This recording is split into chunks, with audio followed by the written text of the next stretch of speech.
తెలంగాణలో ఘోరం. రంగారెడ్డి జిల్లాలో ఈరోజు తెల్లవారుజామున పెను విషాదం సంభవించింది.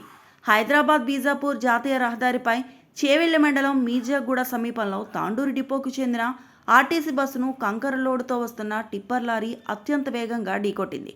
ఘోర ప్రమాదంలో బస్సు డ్రైవర్తో పాటు 17 మంది మృతి చెందినట్లు సమాచారం.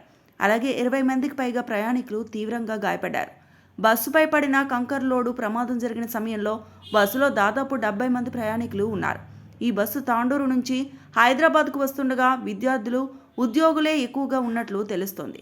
అతి వేగంతో వచ్చిన టిప్పర్ లారీ అదుపు తప్పి బస్సును బలంగా ఢీకొట్టడంతో బస్సు ముందు భాగం నుజ్జునుజ్జయింది. అంతేకాక లారీలో ఉన్న కంకర్ లోడు బస్సు ముందు భాగంలో పడిపోవడంతో అందులో కూర్చున్న ప్రయాణికులు కంకర్ లోడ్లో కూరుకుపోయారు. లారీ డ్రైవర్ సంఘటన స్థలంలోనే మృతి చెందాడు. అలాగే బస్సు డ్రైవర్తో పాటు ముందు భాగంలో ఉన్న కొందరు ప్రయాణికులు కూడా ప్రాణాలు కోల్పోయినట్లు సమాచారం.